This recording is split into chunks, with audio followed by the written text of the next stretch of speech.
Everyone, welcome to नौकरी plus academy. आज से हम सीजीएल का प्रैक्टिस सेट स्टार्ट कर रहे हैं। आज हमारा प्रैक्टिस सेट पहला होगा और हम इन प्रैक्टिस सेट में प्रीवियस पेपर को डिस्कस करेंगे। इसके अलावा मैं आपको इनका बेस्ट एक्सपीरियंस भी दूंगा, जो कि आपके एग्जाम के पॉइंट ऑफ व्यू से काफी अधिक इंपॉर्टेंट रहेगा। आइए स्टार्ट करते हैं क्वेश्चन नंबर फर्स्ट को।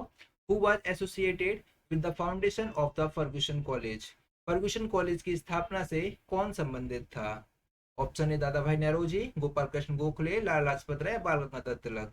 आपको बताना है कि फर्गुसन कॉलेज की स्थापना से कौन संबंधित है इन चार ऑप्शन में से। तो इसका सही जवाब हो जाएगा ऑप्शन डी, बाल गंगाधर तिलक। फर्गुसन कॉलेज की स्थापना से बाल गंगाधर तिलक संबंधित।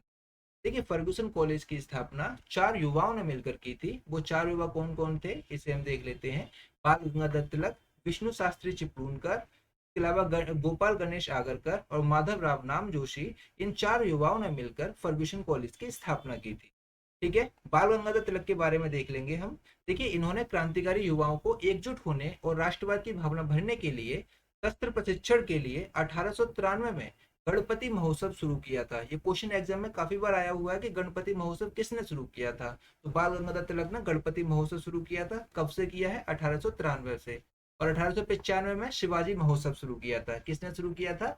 बाल गंगाधर तिलक ने। ठीक है, याद रखेंगे आप इसे।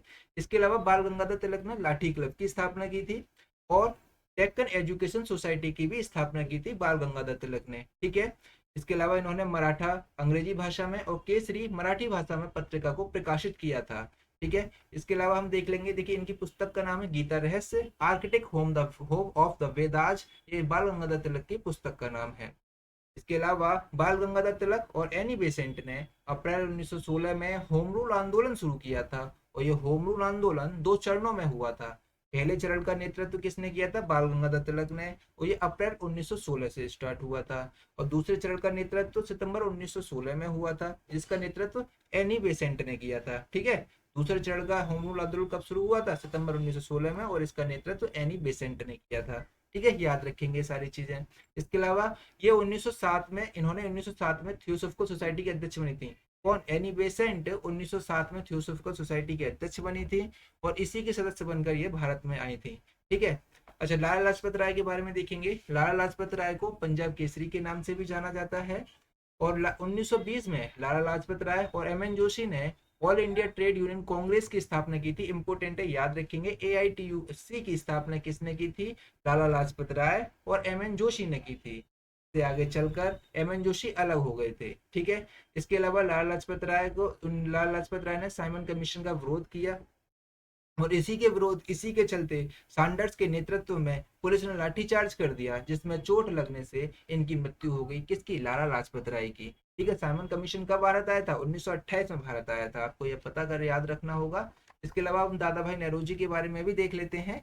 दादा भाई नेहरू जी ने 1852 ईस्वी में बॉम्बे एसोसिएशन की स्थापना की थी।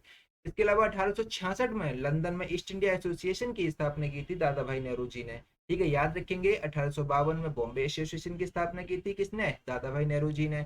और 1866 में लंदन में ईस्ट इंडिया एसोसिएशन की स्थापना भी दादा भाई नेहरू जी ने ही की थी। इसके अलावा इन्होंने भारतीय राष्ट्रीय कांग्रेस का नामकरण किया था। अच्छा, पहले इसका नाम क्या था? भारतीय राष्ट्रीय संघ था पहले कांग्रेस का नाम। ठीक है, इसके अलावा इन्होंने भारतीय राष्ट्रीय कांग्रेस की 3 बार अध्यक्षता की थी। और इनकी पुस्तक का नाम है poverty and un British rule of India. दादा भाई नेहरू जी की पुस्तक का नाम क्या है? Poverty and un British rule of India. ये दादा भाई नेहरू जी की पुस्तक का नाम है। याद रखेंगे इस चीज को। अब हम देख लेते हैं गोपाल कृष्ण गोखले के बारे में। देखिए, इन्होंने 12 जून 1905 को सर्वेंट्स ऑफ इंडिया सोसाइटी की स्थापना की थी। कहां पर की थी? पुणे में। ठीक है, गोपाल कृष्ण गोखले ने 12 जून 1905 को सर्वेंट्स ऑफ इंडिया सोसाइटी की स्थापना पुणे में की थी। ठीक है, याद रखेंगे। इसके अलावा गोपाल कृष्ण गोखले महात्मा गांधी के राजनीतिक गुरु थे। आपको ये भी याद रखना होगा। ठीक है, आगे चलते हैं नेक्स्ट क्वेश्चन की तरफ। नेक्स्ट क्वेश्चन है हमारे पास, भारत में निम्नलिखित में से किसके पास किसी अपराधी के दंड को क्षमा करने, प्रतिलंबित करने या कम करने की शक्ति है? किसके पास? भारत में किसके पास अपराधी के दंड को क्षमा करने की शक्ति है? प्रधानमंत्री के पास, महान्यायवादी के पास, राष्ट्रपति के पास या उपराष्ट्रपति के पास?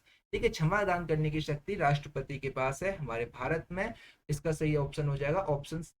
ठीक है, देख लेते हैं हमारा राष्ट्रपति कितने प्रकार से सजा को माफ कर सकता है। और इसकी जो चर्चा है वो किस में है? आर्टिकल 72 में राष्ट्रपति के पास क्षमादान करने की शक्ति है। ठीक है। और ये 5 प्रकार से क्षमादान करते हैं, और ये किसके आग्रह पर करते हैं? गृह मंत्रालय की सलाह पर राष्ट्रपति क्षमादान करते हैं। किसकी सलाह पर करते हैं? गृह मंत्रालय की सलाह पर राष्ट्रपति क्षमादान करते हैं। पहली होती है क्षमा। इसमें क्या करते हैं? इसमें राष्ट्रपति किसी भी सजा को पूरी तरह से माफ कर देते हैं। क्षमा पहली पहली होती है क्षमा में, ठीक है। दूसरा होता है लघुकरण। लघुकरण में क्या होता है? इसमें राष्ट्रपति सजा की प्रकृति को बदल देते हैं, लेकिन समय नहीं घटाते हैं। कि क्या बदलते हैं? केवल प्रकृति को बदलते हैं। जैसे कि एग्जाम्पल रूप में देखेंगे, जैसे कि मृत्यु दंड को आजीवन कारावास में बदल देंगे, 10 साल कठोर कारावास को 10 साल साधारण कारावास में बदल देंगे। केवल इसकी प्रकृति को बदल देंगे, लेकिन उसके समय को नहीं घटाएंगे, ठीक है। अच्छा, तीसरे पे आता है परिहार। परिहार में क्या होता है? इसमें राष्ट्रपति दंड की अवधि को कम कर देते हैं, लेकिन प्रकृति नहीं बदलते हैं। परिहार में दंड की अवधि चेंज कर देते हैं, लेकिन प्रकृति नहीं बदलते हैं। जैसे एग्जाम्पल के रूप में देखेंगे, जैसे कि 10 साल कठोर कारावास को 5 साल कठोर कारावास में बदल देना। रहेगा कठोर कारावासी, लेकिन इसकी अवधि को चेंज कर दिया जाएगा, लेकिन इसके समय को चेंज कर दिया जाएगा, ठीक है। अब विराम। विराम में क्या होता है? इसमें किसी कैदी का अगर स्वास्थ्य उचित नहीं है, तो उसकी सजा पर राष्ट्रपति कुछ समय के लिए रोक लगा सकते हैं, ठीक है। अच्छा, प्रतिलंबन। प्रतिलंबन में होता है, इसका अर्थ है अस्थायी समय के लिए किसी सजा के निष्पासन पर रोक लगा देना। जैसे कि जब राष्ट्रपति जब फांसी की सजा पर कुछ समय के लिए रोक लगाता है, तो उसे प्रतिलंबन कहते हैं। यह इसलिए लगाया जाता है कि कैदी कोई दया याचिका की अपील कर सके, उसे प्रतिलंबन कहते हैं, ठीक है। याद रखेंगे। आगे चलते हैं नेक्स्ट क्वेश्चन की तरफ। नेक्स्ट क्वेश्चन है हमारे पास, नल चरितम नाटक किस भारतीय नृत्य शैली से संबंधित है? The Nal Charitam play is associated with which Indian dance form? Kathak, Kathakali, Sattriya या उड़ीसा? देखिए, नल चरितम नाटक किस भारतीय नृत्य से संबंधित है? ये संबंधित है कथकली से। इसका सही जवाब हो जाएगा ऑप्शन बी, कथकली, ठीक है। याद रखेंगे। हम कथकली के बारे में थोड़ी सी चीज देख लेते हैं। देखिए, कथकली ललित कला के 5 रूपों का संयोजन है कथकली। कौन कौन से? देखिए, सबसे पहले साहित्य, संगीत, चित्रकारी, अभिनय और नृत्य, ठीक है। कितने कला का संयोजन? 5 रूपों का संयोजन है। ललित कला के 5 रूपों का संयोजन है। कौन कौन से? साहित्य, संगीत, चित्रकारी, अभिनय और नृत्य, ठीक है। याद रखेंगे। इसके अलावा कथकली में ड्रम कौन कौन से यूज होते हैं, इसे देख लेते हैं। इसमें मद्दलम, चेंडा और इडक्का ड्रम का यूज होता है कथकली में, ठीक है। और कथकली में कौन कौन से ड्रम का यूज होता है? मद्दलम, चेंडा और इडक्का ड्रम का यूज होता है। याद रखना है आपको, ठीक है। पात्रों की वेशभूषा कैसी रहती है? सात्विक, इसे हीरो कहते हैं। कट्टी खलनायक की होती है। मिनुक्कू महिला की होती है। और अन्य पात्र जो होते हैं वो थाती रहते हैं, ठीक है। अन्य पात्र जो होते हैं वो उनकी कैसी होती है? थाती होती है। कथकली के कलाकार इंपोर्टेंट है, याद रखेंगे कथकली के कलाकार, ठीक है। कौन कौन है? सादेबू, कलामंडलम, रमन कुट्टी, गोपीनाथ, आनंद शिवरामन और नारायण मेनन, ये कथकली के कलाकार। कथकली कलाकार कौन कौन से? फिर से हैं। उस्ताद देबू, कलामंडलम, रमन कुट्टी, गोपीनाथ, आनंद शिवरामन और नारायण मेनन कथकली के कलाकार हैं, ठीक है। इसमें एक नोट पॉइंट मैंने है, देखिए, लुइस लाइटफुट। क्वेश्चन एग्जाम में आया हुआ है कि भैया लुइस लाइटफुट को कथकली की ऑस्ट्रेलियाई माँ के रूप में जाना जाता है। इसको लुइस लाइटफुट, याद रखेंगे। आगे चलते हैं, ठीक है।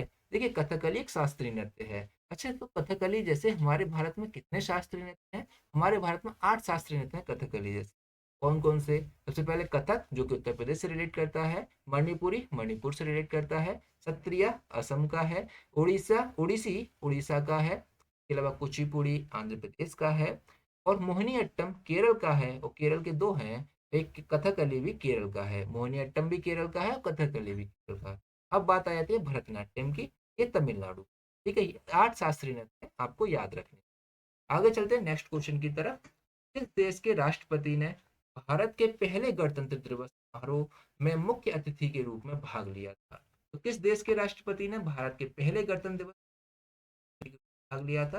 अच्छा, आपको बताएं कि भैया पहला गणतंत्र दिवस कब मनाया गया था? 26 जनवरी 1950 को पहला गणतंत्र दिवस मनाया गया था।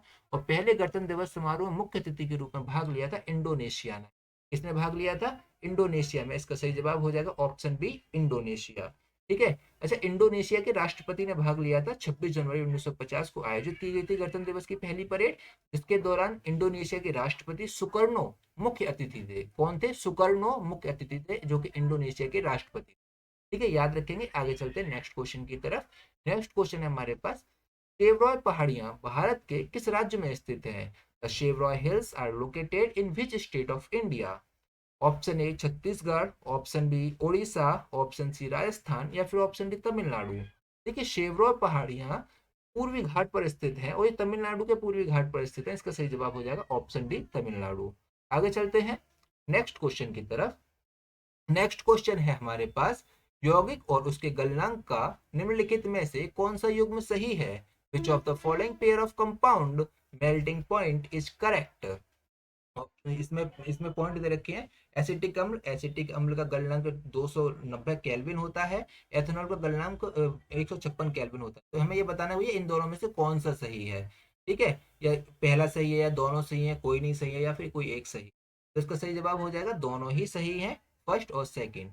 एसिटिक अम्ल का गलनांक 290 केल्विन होता है और एथेनॉल का भी गलनांक 156 केल्विन होता है। ठीक है, कुछ और देख लेते हैं हम गलनांक और क्वथनांक के बारे में। देखिए एसिटिक अम्ल का तो उसने देख रखा है, एसिटिक एसिड दे रखा है, इसका गलनांक 290 केल्विन होता है, लेकिन इसका क्वथनांक 391 केल्विन होता है। और एसिटिक अम्ल का फॉर्मूला क्या होता है? CH3COOH एसिटिक एसिड का फॉर्मूला होता है, आपको याद रखना। ठीक है, अब आती है बात क्लोरोफॉर्म। क्लोरोफॉर्म का गलनांक 209 और क्वथनांक 334 होता है। ये मैंने वो लिए हैं जो मोस्टली एग्जाम में पूछे जाते हैं। ठीक है, मैंने सारी चीजें ली हैं। अच्छा, क्लोरोफॉर्म का फॉर्मूला होता है CHCl3 का गलनांक 209 केल्विन और क्वथनांक 334 होता है।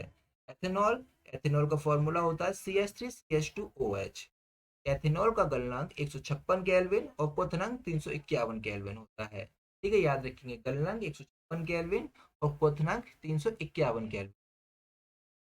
मीथेन का फॉर्मूला CH4 और मीथेन का गलनांक होता है 90 केल्विन और क्वथनांक होता है 111 केल्विन। ठीक है, याद रखेंगे मीथेन का गलनांक 90 केल्विन और क्वथनांक 111 केल्विन होता है। ठीक है, आगे चलते हैं नेक्स्ट क्वेश्चन की तरफ। नेक्स्ट क्वेश्चन है हमारे पास, भारत के शिक्षित युवाओं में रोजगार योग्य कौशल की कमी के कारण किस प्रकार की बेरोजगारी पैदा हो गई है? शिक्षित युवाओं में रोजगार योग्य कौशल की कमी के कारण किस प्रकार की बेरोजगारी पैदा हो गई? संरचनात्मक बेरोजगारी, स्ट्रक्चरल अनएम्प्लॉयमेंट, एजुकेटेड अनएम्प्लॉयमेंट यानी शिक्षित बेरोजगारी, साइक्लिकल अनएम्प्लॉयमेंट चक्रीय बेरोजगारी, या फिर ऑप्शन डी टेक्नोलॉजिकल अनएम्प्लॉयमेंट यानी कि तकनीकी बेरोजगारी। तो शिक्षित युवा में कौन सी बेरोजगारी उत्पन्न हो गई है? तो वो है शिक्षित बेरोजगारी। यानी को उनके शिक्षा के हिसाब से रोजगार नहीं मिल पाता है तो उसे शिक्षित बेरोजगारी है। ठीक है, देख लेते हैं कुछ इंपोर्टेंट बेरोजगारी कितने प्रकार की होती हैं। ठीक है, देखिए बेरोजगारी, देखो बेरोजगारी के कई स्वरूप होते हैं। सारी बेरोजगारी को अभी हम देख लेंगे। ठीक है, बेरोजगारी के कई स्वरूप होते हैं। जैसे कि सबसे पहले हमने लिया है इसमें संरचनात्मक। संरचनात्मक बेरोजगारी कैसे उत्पन्न होती है और क्या होती है इसे हम जानेंगे। देखिए, ये एक ऐसी बेरोजगारी होती है जहां बेरोजगार लोगों के कौशल और नियोक्ताओं द्वारा मांगे जाने वाले कौशल के बीच अंतर होता है। नियोक्ता मतलब कोई कंपनी है या फिर कोई जो नौकरी देने वाला है, उसके द्वारा मांगे जाने वाले कौशल के बीच अंतर होता है। जैसे कि आसान शब्दों में कहें, देखिए लोगों के पास वही कौशल नहीं होता है जो उन्हें नौकरी पाने के लिए चाहिए। तो उससे तो इससे जो उत्पन्न बेरोजगारी होती है उसे संरचनात्मक बेरोजगारी कहते हैं। देखिए ये उत्पन्न होती कैसे है इसे देखेंगे। इस काम के लिए पहले लोगों को जरूरत होती थी, ठीक है, अब उन्हें करने के लिए मशीनें आ गई हैं और ऐसे ये लोग बेरोजगार हो गए हैं। क्योंकि मशीनों पर काम करने के लिए पर्याप्त स्किल नहीं है इनके पास, इसकी वजह से संरचनात्मक बेरोजगारी उत्पन्न हो। ठीक है, अच्छा अब देखते हैं चक्रीय बेरोजगारी। चक्रीय बेरोजगारी क्या है कि वह जब अर्थव्यवस्था धीमी पड़ती है तो बेरोजगारी बढ़ जाती है, जब अर्थव्यवस्था तेजी से चलती है तो बेरोजगारी कम हो जाती है। ये समझ में नहीं आया वो, देखो एग्जाम्पल से समझेंगे, देखो समझ में आया। मान लीजिए कि गर्मी की छुट्टियों के दौरान किसी रेस्टोरेंट में ग्राहकों की भीड़ लगी रहती है और उनके ऑर्डर को पूरा करने के लिए रेस्टोरेंट को ज्यादा कर्मचारियों की जरूरत होती है। इस दौरान बेरोजगारी कम हो जाती है और जब गर्मी खत्म होती है तो ग्राहकों की संख्या कम हो जाती है और रेस्टोरेंट को इतने कर्मचारियों की जरूरत नहीं रहती है। तो ऐसे में कुछ कर्मचारियों की छटनी हो जाती है, तो इसका प्रभाव सभी आयु के वर्ग के लोगों पर पड़ता है, तो इससे बेरोजगारी बढ़ जाती है। ठीक है, इसके बाद आता है घर्षणात्मक बेरोजगारी। कौन सी बेरोजगारी? घर्षणात्मक बेरोजगारी। घर्षणात्मक बेरोजगारी कैसे उत्पन्न होती है? जैसे कि देखिए जब तकनीकी विकास होता है तो पुरानी तकनीकी के लोग तब तक के लिए बेरोजगार हो जाते हैं जब तक कि वो नई तकनीकी नहीं सीख जाते। अर्थात नई नौकरी को खोजने के दौरान जो हुई बेरोजगारी है उसे घर्षणात्मक बेरोजगारी कहते हैं, ये अल्पकालीन होती है। एग्जाम्पल से समझिए, जैसे कि पहले कीपैड मोबाइल चला कर, तो कीपैड मोबाइल के मिस्त्री हुआ करते थे, कीपैड मोबाइल को सही कर देते थे। उसके बाद फिर एंड्रॉयड मोबाइल आ गए, तो कीपैड मोबाइल का मिस्त्री एंड्रॉयड मोबाइल को नहीं सही कर सकता। तो कीपैड मोबाइल का मिस्त्री ने क्या सीखा, पहले उसे एंड्रॉयड मोबाइल को सही करना सीखा, तो उस दौरान जो बेरोजगारी उत्पन्न हुई तो उसे घर्षणात्मक बेरोजगारी कहते हैं। ठीक है, याद रखेंगे। आगे चलते हैं, नेक्स्ट क्वेश्चन आगे है हमारे पास छिपी बेरोजगारी। छिपी बेरोजगारी क्या है? ठीक है, वह बेरोजगारी जिसमें मजदूर काम पर लगा हुआ तो दिखता है किंतु इसकी उत्पादकता शून्य होती, अर्थात यदि उसे नौकरी से हटा दिया जाए तो उत्पादन में कोई प्रभाव नहीं पड़ता है। कृषि क्षेत्र में यही बेरोजगारी देखी जाती है। कृषि क्षेत्र में सबसे ज्यादा छिपी बेरोजगारी देखी है। जैसे कि अगर एक परिवार में 5 लोग हैं और किसी के पास 5 बीघा जमीन है, तो 5 लोग भी 5 बीघा जमीन के 5 बीघा जमीन पर काम करेंगे, और 4 लोग भी 5 बीघा जमीन पर काम करेंगे। अगर उसमें से एक व्यक्ति निकल भी जाएगा तो भी 5 बीघा पे ही काम होने वाला है। अगर उसमें से 2 व्यक्ति निकल जाए तो भी 5 बीघा पे काम, तो उसको छिपी बेरोजगारी कहते हैं। ठीक है, शिक्षित बेरोजगारी। शिक्षित बेरोजगारी क्या होती है? जब किसी व्यक्ति को उसकी योग्यता के आधार पर रोजगार नहीं मिलता है तो उसे शिक्षित बेरोजगारी कहते हैं। ठीक है, उम्मीद करता हूँ समझ आया होगा। आगे चलते हैं नेक्स्ट क्वेश्चन की तरफ। नेक्स्ट क्वेश्चन है हमारे पास, दक्षिण भारत के उस संत का नाम बताइए जो प्रारंभ में जैन थे और 12वीं शताब्दी में एक चालुक्य राजा के दरबार में मंत्री थे। स्टार्टिंग में जैन थे लेकिन 12वीं शताब्दी में चालुक्य राजा के दरबार में मंत्री थे। Option A Karaikal Ammaiyar, option B Basavanna, option C Eknath, या फिर ऑप्शन डी तल्लपका अन्नमाचार्य। तो इसका सही जवाब हो जाएगा ऑप्शन बी बसवन्ना। देखिए बसवन्ना जो थे, बसवन्ना 12वीं शताब्दी में कर्नाटक का विद्रोह हुआ था। बसवन्ना के नेतृत्व में 12वीं शताब्दी में कर्नाटक का विद्रोह हुआ था, जिसका नेतृत्व किसने किया था? बसवन्ना ने किया था। और ये कलचुरी शासक के दरबार में मंत्री थे। किसके शासक के दरबार में मंत्री थे? कलचुरी शासक के दरबार में मंत्री थे, जो कि एक चालुक्य राजा था। ठीक है, और इनके अनुयायी को वीर सैव कहा जाता था। ठीक है, याद रखेंगे। आगे चलते हैं नेक्स्ट क्वेश्चन। नेक्स्ट क्वेश्चन है हमारे पास, भारतीय संविधान के किस संशोधन ने संपत्ति के अधिकार को मौलिक अधिकारों की सूची से हटा दिया गया? ठीक है, भारतीय संविधान के किस संशोधन ने संपत्ति के अधिकार को मौलिक अधिकारों की सूची से हटा दिया? 52, 42, 61, 44। मतलब किस संशोधन ने हटा दिया संपत्ति के अधिकार को? 44वें संविधान संशोधन ने संपत्ति के अधिकार को मौलिक अधिकारों की सूची से हटा दिया। अच्छा, आपको पता होना चाहिए कि हमारे मौलिक अधिकार में संपत्ति का अधिकार किस आर्टिकल में था। ठीक है, पहले हम जान लेते हैं। देखिए आर्टिकल 19 के छठे पार्ट में अर्जित संपत्ति थी, और अनुच्छेद 31 में पैतृक संपत्ति थी। देखिए संपत्ति दो प्रकार की थी, एक तो अर्जित संपत्ति जो आपने कमाई है, तो एक पैतृक संपत्ति जो आपको पिता से मिली है। तो दो तरह की संपत्ति होती है। तो आर्टिकल 19 के 6 में अर्जित संपत्ति थी, और आर्टिकल 31 में पैतृक संपत्ति थी। ठीक है, और इन संपत्ति के अधिकारों को 44वें संविधान संशोधन 1978 के द्वारा इन्हें हटाकर भाग 12 के 300 का में कानूनी अधिकार बना दिया गया। अब इसे मौलिक अधिकार की सूची से हटा दिया, अब इसे कौन सा अधिकार बना दिया? कानूनी अधिकार बना दिया। किस आर्टिकल में? भाग 12 के आर्टिकल 300 का में। ठीक है, याद रखें। अच्छा, इसके अलावा इसमें 42वां संविधान संशोधन है, इसके बारे में थोड़ा देखेंगे। देखिए 42वां संविधान संशोधन सरदार स्वर्ण सिंह समिति की सिफारिश पर हुआ, और इसे मिनी संविधान भी कहते हैं क्योंकि इसमें 59 प्रावधानों को जोड़ा गया था। इसके अलावा इसमें प्रस्तावना में 3 नए शब्द जोड़े गए थे, समाजवादी, पंथ निरपेक्ष, एकता और अखंडता। कौन कौन से? समाजवादी, पंथ निरपेक्ष, एकता और अखंडता। क्वेश्चन आता है एग्जाम में। ठीक है, ये तीनों शब्द आपको याद रखने हैं। और इसके माध्यम से 10 मौलिक कर्तव्य भी जोड़े गए। लेकिन वर्तमान में तो 11 मौलिक कर्तव्य हैं। तो 11वां मौलिक कर्तव्य कब जोड़ा गया था? 86वें संविधान संशोधन से 11वां मौलिक कर्तव्य जोड़ा गया था। ठीक है, अब हम देखेंगे 52वां संविधान संशोधन। इसके द्वारा दल बदल को 10वीं अनुसूची में जोड़ा गया था। दल बदल को जोड़ा गया था 52वें संविधान। 61वां संविधान संशोधन भी देख लेते हैं। 61वां संविधान संशोधन 1989 में हुआ, और इसमें मताधिकार की आयु को 21 वर्ष से घटाकर 18 वर्ष कर दी गई थी। ठीक है, कितनी कर दी गई थी? 21 वर्ष से घटाकर 18 वर्ष कर दी गई मताधिकार आयु। 61वां संविधान संशोधन 19। ठीक है, आइए चलते हैं नेक्स्ट क्वेश्चन की तरफ। नेक्स्ट क्वेश्चन है हमारे पास, कथक के बनारस घराने के संस्थापक कौन थे? Who was the founder of Banaras gharana of Kathak? Option A Ishwari Prasad, option B Shambhu Maharaj, option C Raja Chakradhar Singh, या फिर ऑप्शन डी जानकी प्रसाद। कि कथक के बनारस घराने से संबंधित कौन थे? तो कथक के बनारस घराने के संबंधित थे जानकी प्रसाद। ऑप्शन डी इसका सही जवाब हो जाएगा, जानकी। रिलेटेड थोड़ी सी बातें देख लेते हैं। देखिए कुछ शास्त्रीय घराने, कुछ शास्त्रीय संगीत घराने से रिलेटेड कुछ कलाकारों के नाम भी देख लेते हैं। ठीक है, सबसे पहले आता है किराना घराना। किराना घराना के कलाकार हैं अब्दुल करीम खान, अब्दुल वालिद खान, जो कि संस्थापक हैं किराना घराना के। इसके अलावा भीमसेन जोशी, गंगूबाई और नचिकेता शर्मा ये किराना घराने से संबंधित। ये किराना घराने से कौन कौन संबंधित है? अब्दुल करीम खान, अब्दुल वालिद खान जो कि संस्थापक है, संस्थापक का नाम आपको जरूर याद रखना है, ठीक है। अच्छा, भीमसेन जोशी, गंगूबाई और नचिकेता शर्मा। जयपुर घराना से कौन रिलेट करते हैं? उस्ताद अलादिया खान और किशोरी अमोनकर, ये जयपुर घराना से। कौन? अलादिया खान संस्थापक हैं, आपको संस्थापक जरूर याद रखना है। इसके अलावा अब आता है रायगढ़ घराना। तो रायगढ़ घराना से कौन संबंधित है? रायगढ़ घराने से संबंधित है महाराजा चक्रधर, जो संस्थापक है। अब आते हैं दिल्ली घराना।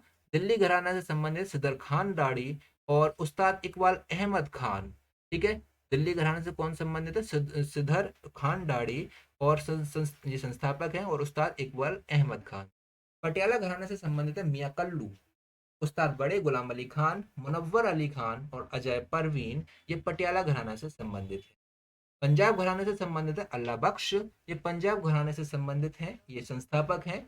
और मेवाती घराना जो कि दिल्ली, जयपुर, इंदौर में मशहूर है, मेवाती घराना, और इससे संबंधित है पंडित जसराज, संस्थापक हैं इसके, और मोतीराम और मनीराम, ठीक है। सेनिया घराना, सेनिया घराना से हैं बिलास खान नौबत खान, संस्थापक हैं।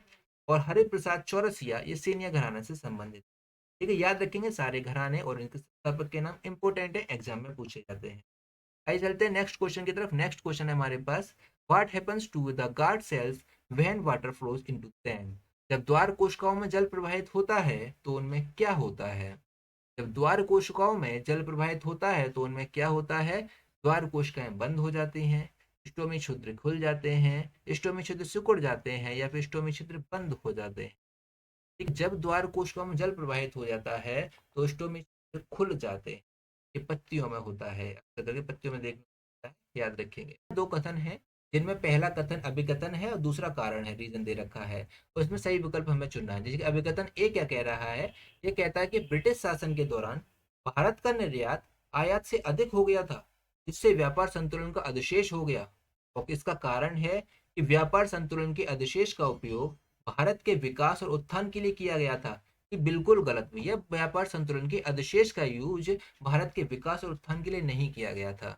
हाँ, ये जरूर है कि ब्रिटिश शासन के दौरान निर्यात ज्यादा हो गया था, आयात कम हो गया था। तो इसका सही जवाब हो जाएगा ओनली ए, यानी कि ऑप्शन ए सत्य है और आर असत्य है, ठीक है। आइए चलते हैं नेक्स्ट क्वेश्चन। नेक्स्ट क्वेश्चन की तरफ देखेंगे। मौर्य स्तंभ शीर्ष में क्या पाया जाता है? देखिए, मौर्य स्तंभ शीर्ष में क्या क्या पाया जाता है जिसे सिंह शीर्ष के नाम से भी जाना जाता है? इसमें सारनाथ पाया जाता है, ये तो जनरल है, ठीक है। आगे चलते हैं नेक्स्ट क्वेश्चन। नेक्स्ट क्वेश्चन है हमारे पास, भारत के बुनियादी ढांचे में क्रांति लाने के उद्देश्य से केंद्र सरकार द्वारा शुरू की गई परियोजना पीएम गति शक्ति में कितने घटक शामिल हैं? तो केंद्र सरकार के द्वारा शुरू की गई परियोजना पीएम गति शक्ति में कितने घटक शामिल हैं जिन्हें इस परियोजना के इंजन कहा गया है? तो इसमें 7 घटक शामिल। अभी हम देखेंगे 7 घटक कौन कौन से हैं, ठीक है। तो 7 घटक कौन कौन? 7 घटक हैं, सड़कें, रेलवे, हवाई अड्डे, बंदरगाह, जन परिवहन, जल मार्ग और रसद बुनियादी ढांचा, ये 7 घटक हैं। इन्हीं को ही परियोजना का इंजन कहा गया है, ठीक है। किस किस को? सड़कें, रेलवे, हवाई अड्डे, बंदरगाह, जन परिवहन, जल मार्ग और रसद बुनियादी ढांचा, ठीक है, याद रखेंगे। आगे चलते हैं नेक्स्ट क्वेश्चन। राष्ट्रीय डोप परीक्षण प्रयोगशाला कहाँ स्थित है? राष्ट्रीय डोप परीक्षण प्रयोगशाला कहाँ पर स्थित है?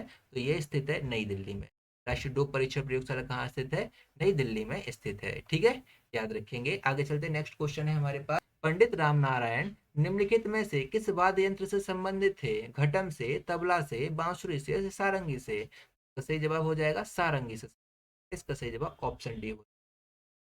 अच्छा, घटम से कौन संबंधित है इसे देख लेते हैं। घटम से संबंधित है टी एच विनायकरम। कौन संबंधित है? टी एच विनायकरम घटम से संबंधित है, एग्जाम में क्वेश्चन आता है, याद रखेंगे। क्यों आता है भैया? क्योंकि इनको टी एच विनायकरम को ग्रैमी अवार्ड मिला है 1996 में, इसके अलावा पद्म भूषण अवार्ड भी मिला है इनको, ठीक है। तबला वादक, तबला से कौन कौन संबंधित है इसे देख लेते हैं। देखिए, तबला से संबंधित उस्ताद जाकिर हुसैन काफी इंपॉर्टेंट है, याद रखेंगे। उस्ताद अल्लाह रखा खान, ये दो तो बहुत ज्यादा इंपॉर्टेंट है, एग्जाम में बहुत ज्यादा पूछे जा रहे हैं ये, उस्ताद जाकिर हुसैन और अल्लाह रखा।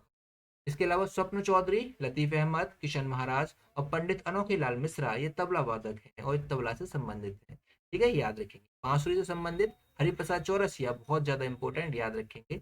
इसके अलावा टी आर महालिंगम, सिक्किल माला चंद्रशेखर और पन्ना लाल घोष, ये बांसुरी से। पांच फिर से देख लेते हैं। हरिप्रसाद चौरसिया, टी.आर. महालिंगम, सिक्किल चंद्रशेखर और पन्नालाल घोष, ये बांसुरी से संबंधित है।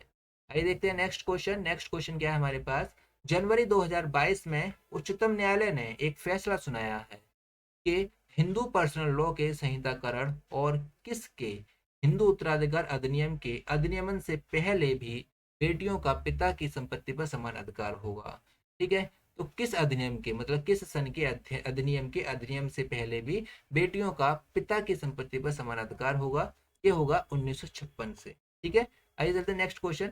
1931 में ऊष्मागतिकी का शून्यवां नियम शब्द किसने दिया था।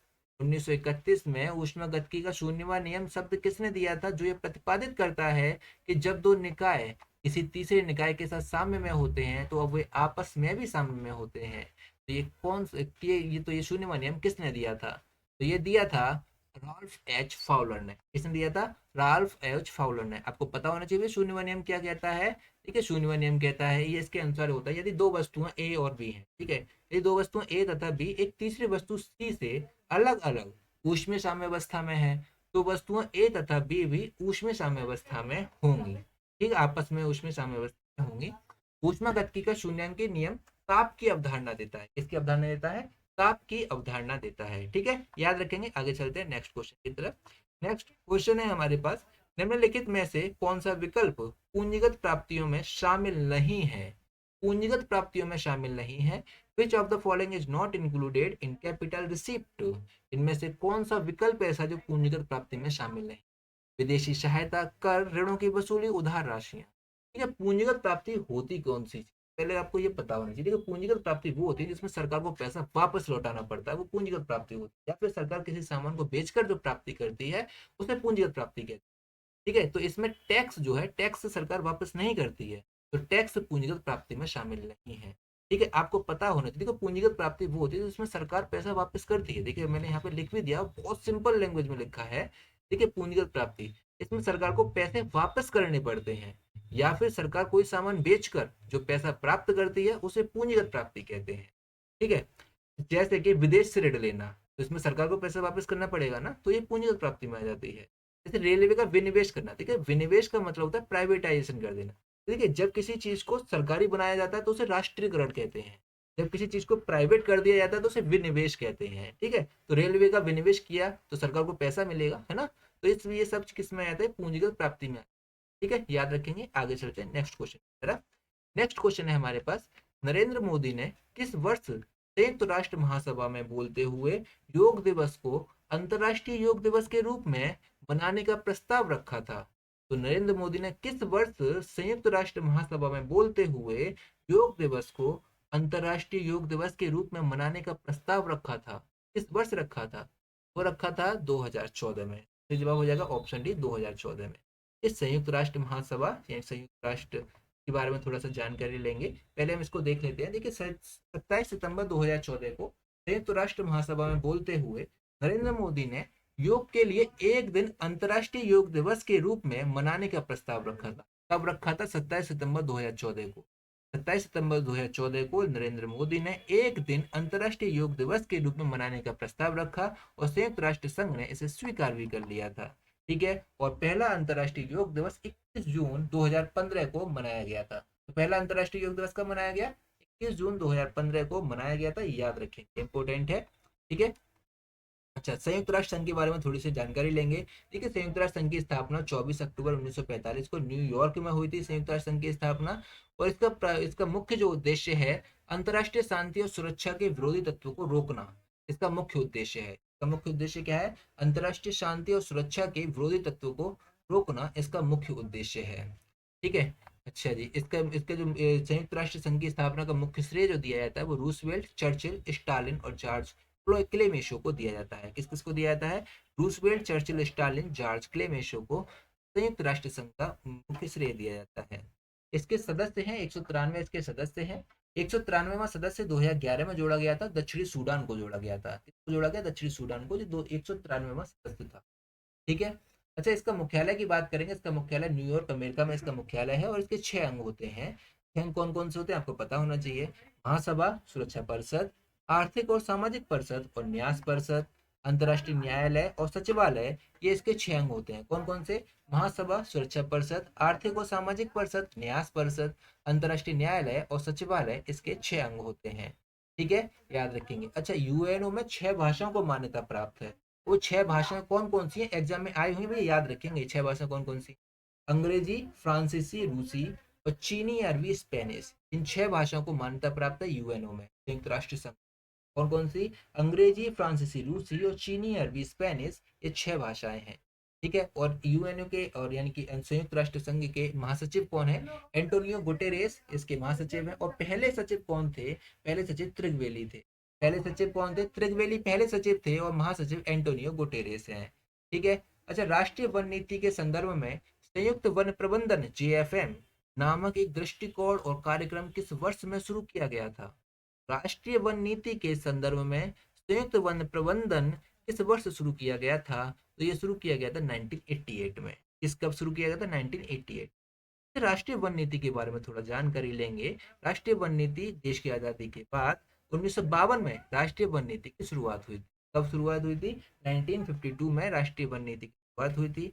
इसने जंगली क्षेत्रों को 4 श्रेणियों में डिवाइड कर दिया, जैसे गांव के जंगल, संरक्षित वन और राष्ट्रीय वन और लोगों के निवास स्थान के बीच साधारण वृक्ष, इसने इनको 4 भागों में डिवाइड किया था।